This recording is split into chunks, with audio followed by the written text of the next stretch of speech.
segera membenarkan mereka. Akan tetapi jika anak manusia itu datang, adakah ia mendapati iman di bumi? Ayat 9. Dan kepada beberapa orang yang menganggap dirinya benar dan memandang rendah semua orang lain, Yesus mengatakan perumpamaan ini. Ada dua orang pergi ke bait Allah untuk berdoa. Yang seorang adalah Farisi dan yang lain pemungut cukai. Orang Farisi itu berdiri dan berdoa dalam hatinya begini. Ya Allah, aku mengucap syukur kepadamu karena aku tidak sama seperti semua orang lain, bukan perampok, bukan orang zalim, bukan penzina, dan bukan juga seperti pemungut cukai ini. Aku berpuasa 2 kali seminggu, aku memberikan 1/10 dari segala penghasilanku. Tetapi pemungut cukai itu berdiri jauh-jauh, bahkan dia tidak berani menenggada ke langit, melainkan dia memukul diri dan berkata, Ya Allah, kasihanilah aku orang berdosa ini. Aku berkata kepadamu, orang ini pulang ke rumahnya sebagai orang yang dibenarkan Allah, dan orang lain itu tidak. Sebab barang siapa meninggikan diri, ia akan direndahkan, dan barang siapa merendahkan diri, ia akan ditinggikan. Kita berdoa. Bapa di surga, terima kasih untuk firman-Mu yang sudah dicatatkan.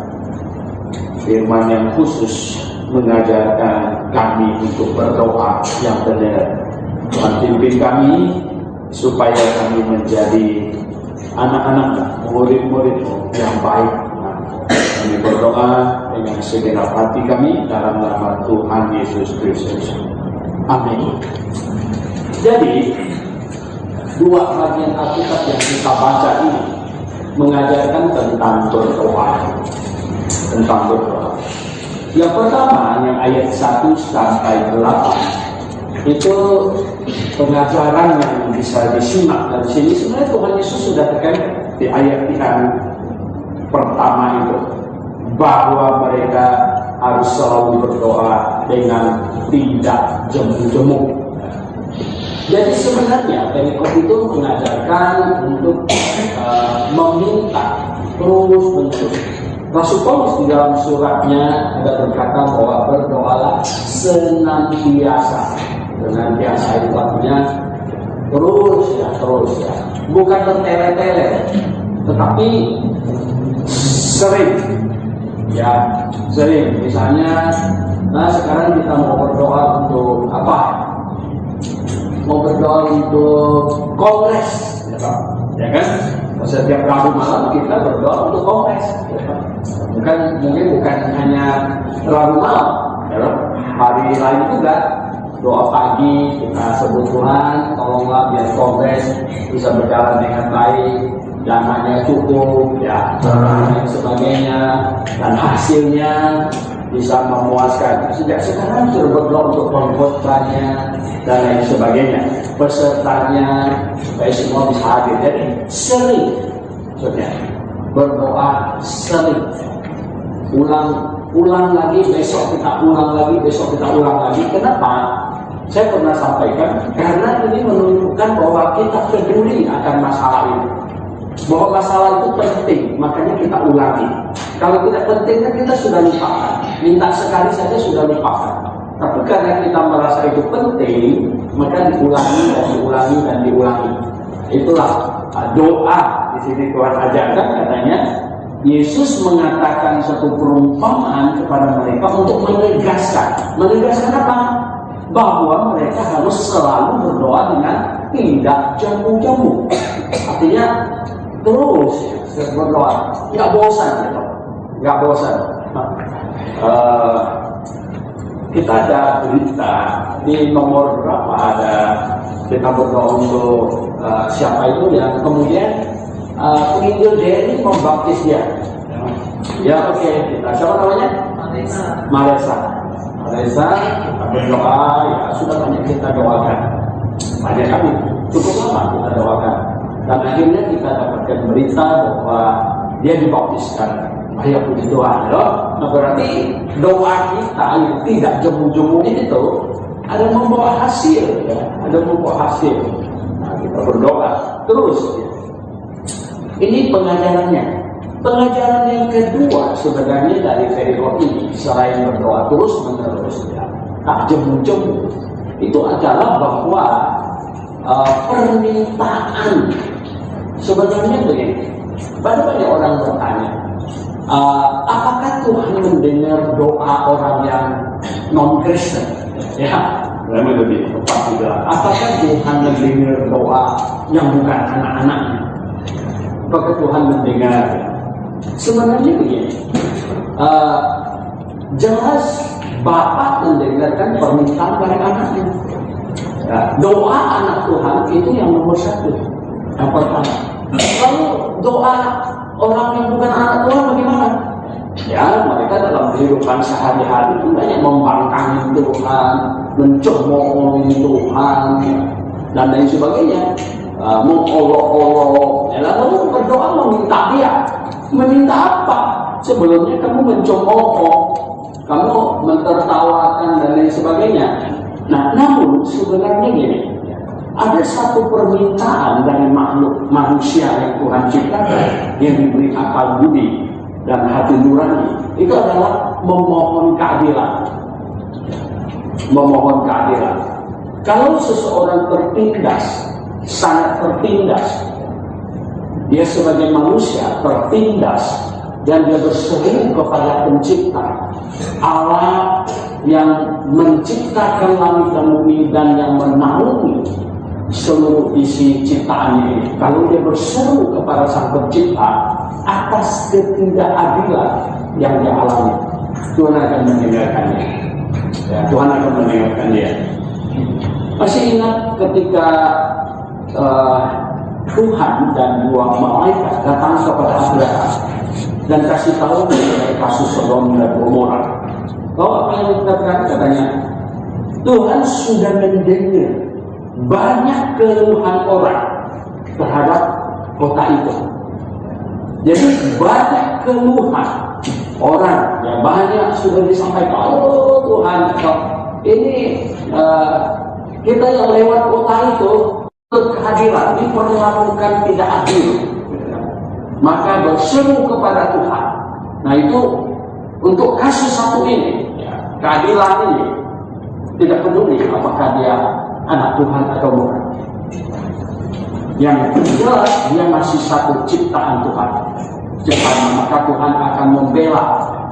Oleh sebab itulah maka manusia ciptaan Tuhan itu pertama harus diperlakukan adil, tidak dianiaya dengan segala macam kesewenang-wenangan. Nah, ini yang harus diperhatikan. Jadi ya, maksud cerita Tuhan Yesus ini begini, hakim yang brengsek saja, ketika janda ini memohon keadilan, ketika janda ini menuntut dibela, ini janda ini kalau di Alkitab itu banyak kali janda itu diposisikan orang yang sangat lemah, ya, karena biasanya di dalam masyarakat Yahudi atau zaman dahulu itu yang tampil ke depan itu adalah suami, ya. Laki yang tampil ke depan untuk membela segala-galanya, itu yang tampil ke depan itu laki, suami. Nah bayangkan kalau sudah janda, ini sudah di pihak yang sangat lemah. Ini gampang ditindas, dibohongin, ya loh. Di bagian lain Tuhan sudah apa? Ini ada para ahli Taurat tradisi menelan rumah janda-janda. Itu rumah begitu besar bisa ditolak. Tahu nggak apa maksud ayat itu? Menelan rumah janda-janda. Karena begini di kalangan Yahudi itu mereka itu ada hak waris tanah, ya, hak waris tanah. Ingat itu suami dari Naomi, ya, ketika dia sudah meninggal, dua anaknya juga meninggal, dia itu punya waris, punya tanah. Nah biasanya kalau zaman sekarang ini namanya apa? Makelar tanah, ya. Kalau zaman sekarang zaman dulu itu kira-kira dia ada orang yang datang sama janda, gitu ya, wah tanahnya gimana, gitu. Awalnya mau dijual nggak segala macam, ya. dipakai agar yang murah-murah. Nah, itu yang Tuhan maksud dengan menelan rumah janda gitu. Jadi janda itu ditipu supaya di Surabaya terjadi ya. Anda ikutin nggak? Siapa namanya? Di Surabaya itu satu nenek tua ditarik keluar dari rumahnya, ya, dan rumahnya dirobohin, gitu. Sampai videonya itu viral sampai di Jakarta. Kelihatannya ini orang yang pangkatnya tinggi yang bisa telepon gubernur apa wali kota, ya toh, ya, pasti pangkatnya lebih tinggi sehingga akhirnya pergi mengunjunginya dan kasusnya diurus. Ternyata yang nipu-nipu itu namanya Samuel, orang Kristen juga ya. Saya pembacanya jadi nggak enak belum. Samuel ini jadi tukang tipu, ya. Nah inilah. Nah tipu janda, terus ya. Jadi nenek tua ini nggak janda karena dia nggak menikah, tapi dia sudah umur 80-an ya, jadi sudah tua sekali. Nah jadi janda di posisi yang sangat lemah, dia dilakukan banyak kali catat. Makanya ketika janda berseru kepada Tuhan, ya, waktu seruannya itu didengar Tuhan, ya, karena Tuhan itu membela semua yang lemah, semua yang tertindas, itu dibela. Nah itu dia. Ya. Jadi perikop ini mengajarkan bahwa doa terus tak jemu-jemu, dan yang kedua yaitu bahwa menuntut keadilan kepada Tuhan yang maha adil. Tuhan yang maha adil, maka Tuhan akan menjawab. Sedangkan hakim yang brengsek ini saja katanya menjawab janda itu, apalagi Tuhan yang maha adil, maksudnya begitu. Nah kemudian kita beranjak ke perikop yang kedua yang kita baca malam hari ini, yaitu mengenai dua orang datang berdoa. Nah, ini ceritanya ini dari di Bible berdoa. Satu adalah ini katanya orang Farisi. Farisi ini satu kumpulan orang yang menganggap dirinya lebih hebat, ya sebenarnya mereka agama campur politik, ya itu ya agama campur politik, jadi kacau-kacau gitu ya. Nah kemudian satunya pemungut cukai. Nah mengapa pemungut cukai dari zaman dahulu sampai hari ini kurang harum namanya? Kenapa? Terlebih zaman dulu ya. Kalau zaman sekarang kan pakai gaji. Saya masih bisa peras-peras orang gitu. Apalagi zaman dulu, ya saya membaca ceritanya, sistemnya pakai kuota, kayak tukang parkir gitu. Kalau sekarang misalnya ini jalan ini, gitu. Satu hari harus setor sekian, ya kan? Satu hari setor 200.000, gitu. Ya kayak ini angkot gitu ya, angkot. Jadi satu hari setor sekian, sudah dipotong gitu. Jadi tukang pajak diplot ya toh sunter ini ya 1 bulan setor sekian, 1 bulan setor 1 M untuk pajak di seluruh sunter. Jadi kalau dia baik hati ya banyak belas kasihan, bisa jadi nggak cukup 1 M dapat setornya. Makanya perlu galak sedikit gitu kan. Galak sedikit apa? Ya tekan-tekan orang ya bisa dapat mungkin kumpulannya 1,3 M. Punya dia berapa? 300 juta itu yang lebih. Dan dia harus setor 1 M. Makin keras tekan orang, dapatnya makin banyak. Ya, waduh, makanya pemungut cukai dilihat, waduh pemungut cukai datang gitu. Wah itu orang sudah pusing kepala duluan gitu kan. Nah, tukang sayur apa segala macam pasti kita pusing duluan karena sistemnya macam begitu ya. Akhirnya semua pemungut cukai pada zaman itu ditakutin oleh orang karena dia kejar-kejar pajak orang. Kejar-kejar. Kenapa dia kejar-kejar? Dia dipatok. Kalau dia kurang dari itu dia bisa nombok gitu kan. Makanya dia mesti kejar, melebihi target dia itu jadi punya dia. Ya. Kejar-kejar, makanya kita aduh pemungut cukai ini gimana ya? Kalau sudah dipatok begitu, nggak nekan orang salah kan? Jadi gimana ini kalau sudah begitu? Nah, jadi pemungut cukai sama Farisi, dua-duanya datang di bait Allah berdoa. Dua-duanya datang di bait Allah berdoa. Jadi Farisi ini sebenarnya perikom ini mengajarkan apa? Datang berdoa kepada Tuhan. Datang berdoa kepada Tuhan apa?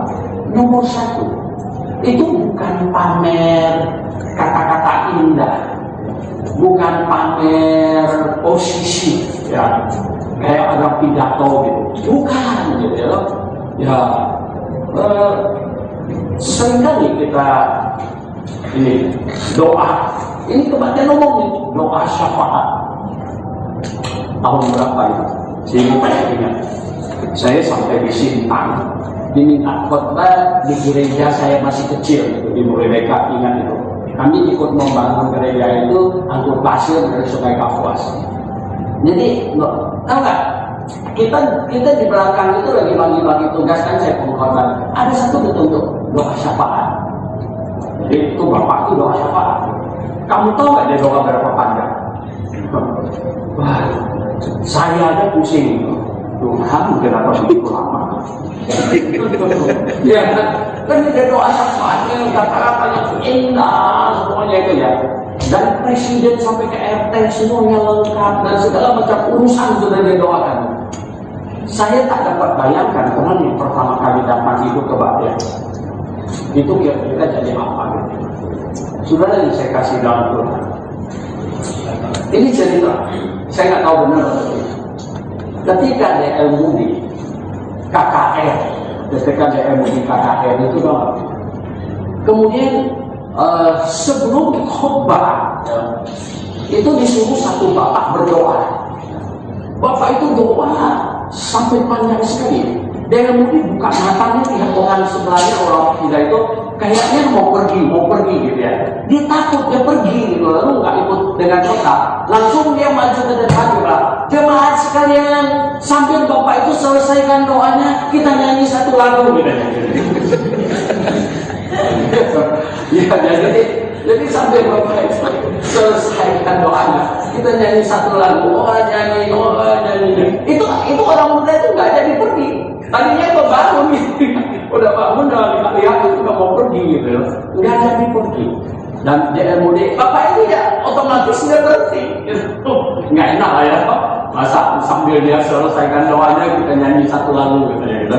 Dan dia berhenti doa. Kemudian dia mudik khotbah ya, dan tanya siapa yang mau bertobat terima Tuhan Yesus. Orang muda itu maju ke depan dan diselamatkan. Hampir dia terhilang karena doa yang panjang. Hampir. Jadi saudara yang saya kasih dalam doa Yesus. Nah itulah makanya kita ya itu mau mentradisikan. The Lord punya apa? Shall pray in public, Lord pray in private. Jadi doa pendek di umum ya, doa panjang privat. Ya kalau kamu sendiri yang mau panjang berapa kan urusan kamu, you know? Ya nggak mulai doa jam 10, amin besok pagi. Urusan itu. Tapi kalau ada orang gimana nih, kalau menyinggung doa ini, saya tidak bisa lupa dengan Ramot Sianturi. Nggak tahu dari mana sekarang. Dia pernah jadi mahasiswa.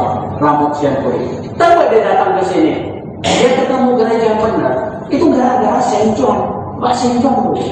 Pak Senjon itu waktu itu satu pabrik dengan dia. Satu perusahaan. Sama-sama pabrik di Tangerang. Ternyata mereka ada persekutuan doa di perusahaan itu. Dia terkesan dengan doanya Pak Senjon yang ala kadarnya. Gitu. Maksudnya itu gini ya, kok kayak doanya sangat. Dia datang ke sini ngomong sama saya, dia datang ke sini mau sekolah kita begitu.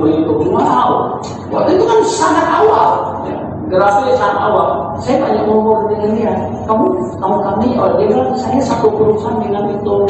Pak saya bilang gini sebenarnya. Dia bilang saya itu sangat terkesan dengan cara dia doa. Oh begitu ya. Jadi, nah. kita doa bukan pamer kata-kata indah, ya. bukan ini apalagi pamer posisi. Jadi kayak ahli Taurat ini doanya ngawur ya, gitu. Terus doanya apa katanya ya? Wah, mengucap syukur karena aku tidak sama seperti orang ini. Wah, begini, begitu. Saya lebih begini, lebih begitu. Ini ngawur sekali ya. Nah begitu. Nah sebetulnya ini doa itu kita datang kepada Tuhan, datang kepada Allah, mau disombongkan, datang kepada Tuhan, ya. Datang kepada ya presiden itu manggung-manggung, gitu. Apa ini Tuhan? Kamu suaya kan? Datang kepada Tuhan ya kita dengan penuh kerendahan hati, penuh kerendahan hati. Nah, itu pengajaran dari perikop ini. Datang kepada Tuhan, kita berdoa bukan pamer kata-kata indah dan lain sebagainya. Saya satu kali itu ketemu dengan satu bapak, dia tuh heran. Saya bilang di gereja kami itu siapa saja kalau disuruh berdoa bisa. Hah? Begitu ya Pak? Iya. Karena mereka itu nggak begitu katanya. Di gereja mereka yang bisa berdoa itu hanya orang tertentu. Wah, sangat istimewa. Karena apa? Karena mereka sudah terbiasa dari apa gembalanya, pendetanya, doanya itu kelihatannya sangat gimana ya? Sangat ini kata-katanya sangat hebat dan ini sangat menakutkan jemaat biasa. Bahkan jadi jemaat biasa merasa, waduh, kalau saya tidak bisa menyusun doa saya sehebat itu, waduh, jadi rasanya kurang gitu ya, dok. Nah ini menyebabkan. Tetapi ya, kita sudah terbiasa di sini, dok. Ya, kita berdoa apa adanya yang keluar dari dalam hati kita, apa adanya yang keluar dari dalam hati kita. Nah, ini penting sekali ya. Nah oleh sebab itu saudara yang saya kasih dalam Tuhan, ya, disinilah Tuhan mau memperlihatkan kontras dari dua orang yang berdoa. Nah, satu Farisi, satu pemungut cukai. Nah, pemungut cukai datang, waduh, dengan segala kehancuran hatinya, sepertinya sangat takut sama Tuhan. Kenapa? Wah, dia sudah banyak ini, ya, marah-marahin orang, ya, sudah banyak tekan-tekan orang bayar pajak, dan lain sebagainya. Sehingga dia datang dengan hati yang penuh rasa salah, ya, nggak enak, dan lain sebagainya. Ya sebenarnya bukan dia salah, yang memang tugasnya mungkin pajak macam begitu, ya so. Ya kan, ya orang sudah udah bayar pajak bro, ya begitu, memang itu tugasnya. Ya cuman, ya biasalah, ya, masyarakat yang nggak mau bayar pajak kan agak sedikit, ya kucing-kucingan gitu ya lagi gitu, sembunyi, gitu, dikejar dan lain sebagainya. Nah ini dia ya, jadi pemungut cukai ini merasa sangat bersalah di hadapan Tuhan. Di hadapan Tuhan dia merasa sangat bersalah. Nah ini doa yang penuh kerendahan hati di hadapan Tuhan. Doa yang penuh kerendahan hati. Sekali lagi datang kepada Tuhan nggak ada yang perlu kita sombongkan. Datang kepada Tuhan dengan segala kerendahan hati. Tuhan, ya begini begitu dengan segala kerendahan hati dan permohonan kita diizinkan berdoa saja Tuhan, diizinkan untuk menyampaikan, untuk memohon kepadamu. Ini saja sudah luar biasa, ini saja sudah anugerah, ya kan? Siapalah saya yang boleh memohon kepada Raja segala raja? Siapalah saya yang boleh datang kepada Tuhan pencipta alam semesta dan boleh memohon kepadanya? Nah dengan sikap yang demikian kita datang berdoa, maka doa kita menyenangkan hati Tuhan. Sikap saja sudah menyenangkan hati Tuhan, belum isi doanya. Lihat, sikap kita datang kepada Tuhan, ini nomor satu. Kemudian isi doa kita. Isi doa kita apa?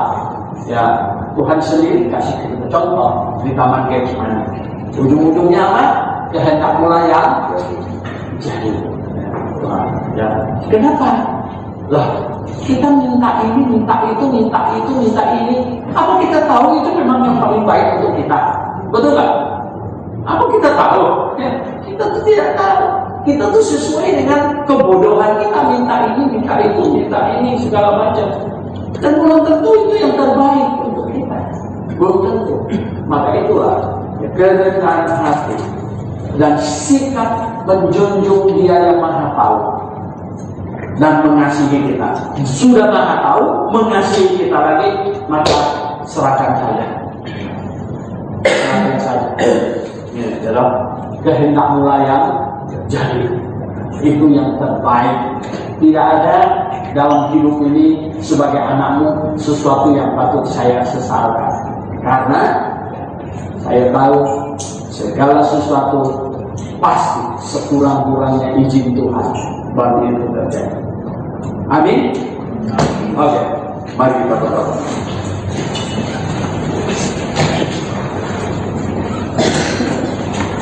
Bapa surga, terima kasih kami dapat pelajaran dari firman Tuhan.